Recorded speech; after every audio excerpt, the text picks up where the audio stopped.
Now, we come to the heart of our program, a lecture that will take us through the rich cultural heritage shared between Qataris and Filipinos. It is my pleasure to introduce Sheikh Misri Fernando Conti. He will guide us through the ways in which our two cultures share values of respect, family, and hospitality. Let us welcome Sheikh Al-Misri. فليتفضل مشكورا. تكبير. الله أكبر.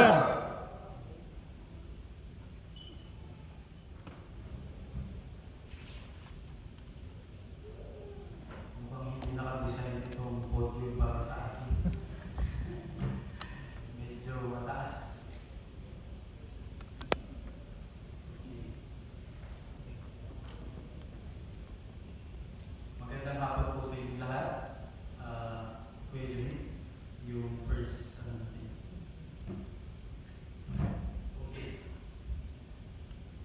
Magandang hapon ulit po at napakaganda po ng weather sa hapon ito. Sa Pilipinas, siguro ang sarap ng tulog natin ngayon. Pero dahil inimbitahan po tayo sa hapon ito para umaten, nawa magkaroon tayo ng aral dito sa pagsasama-sama natin sa Tapaconte. Una sa lahat, gusto ko po itanong sa mga audience natin, ano po yung nakikita nila? Itaas ko po yung kamay ninyo kung meron po kayo nakikitang baso or grill. Meron po kayo nakikitang baso o grill? Yes, itaas niyo po yung mga kamay ninyo. Mukhang matamlay, talagang masarap matulog. Meron po kayo nakikitang grill o baso? Okay. Meron bang nakakita ng dalawang mukha na yes, okay. So, maaari ba natin sabihin na yung nakakita ng baso mali sa mga nakakita ng mukha? Ulitin ko, pwede ba natin sabihin sa mga tao na nakakita ng mukha na baso lang yung nakikita ko? Siyempre, hindi natin masasabi dahil magkakaiba yung ating perspective at saka perception. Yung next na picture po natin, ayan. Kung titignan po natin dito sa kabila, parang galing tayo dito sa nanay na kinain niya yung kanyang anak. Pero kung titignan naman natin, kung hindi magkasabay itong picture na ito, sasabihin natin, Masya Allah, caring masyado yung nanay, nakikita kahit sa mga ayaw. So, ang lahat ng ito ay naaayon sa ating mga pananaw sa buhay. No? Ang mga konsepto ng tama at mali ay karaniwang hinuhugot mula sa maraming aspeto ng ating pag-unlad bilang tao. Mga karanasan nating pamilya, edukasyon, at higit sa lahat, relihiyon at kultura. Ito po yung hugis ng ating persona. Ang kultura ay may malaking papel sa paghubog ng ating pamantayan sa kung paano natin pinapatakbo ang ating buhay.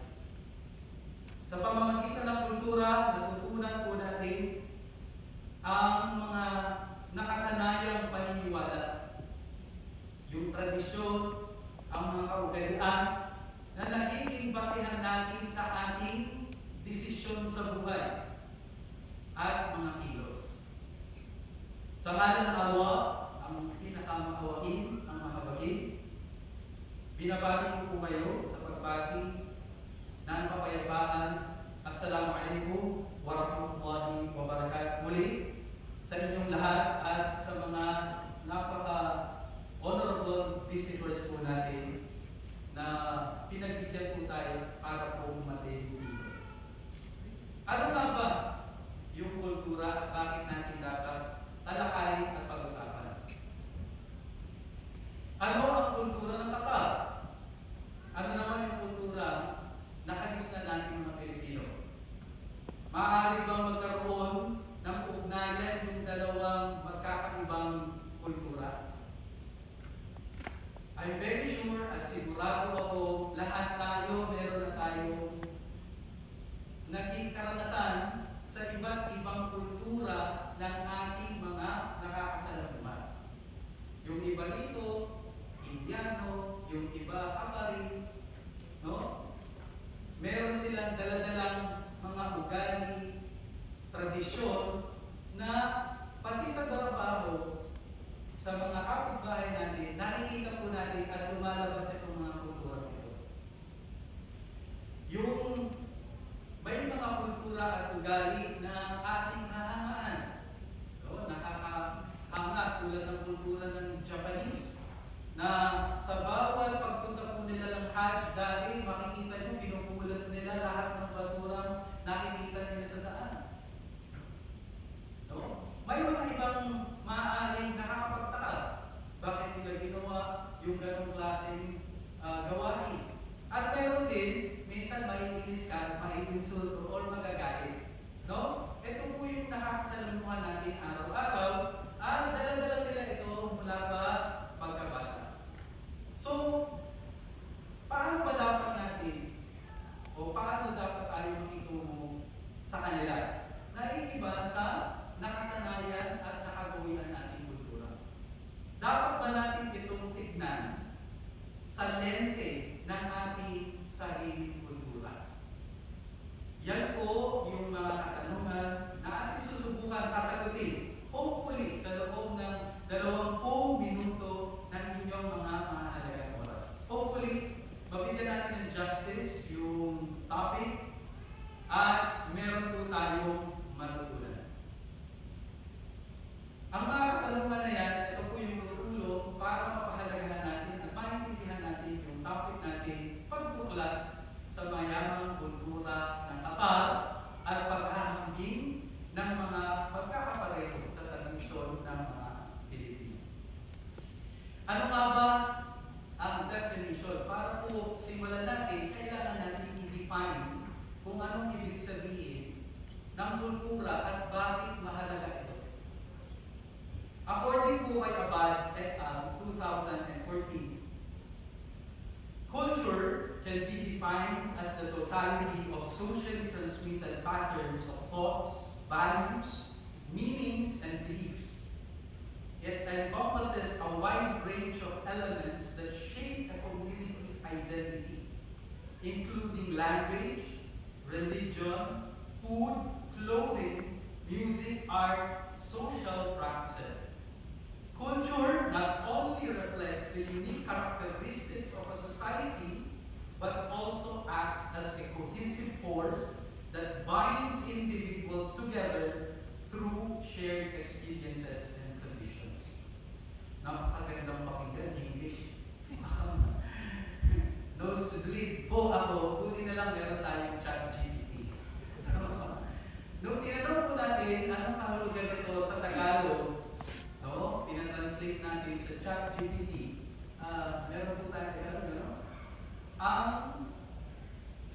Wala, okay. Ang kultura ay kabuuan ng mga kaugalian, paniniwala at pagpapahalaga na naipapasa sa lipunan kasama rito ang wika, relihiyon, pagkain, sining at tradisyon nagbubuklod sa mga tao at nagbibigay ng pagkakakilanlan sa isang komunidad. So, ang kultura pala, ito pala yung magpapakilala sa atin kahit saan man tayo mapunta.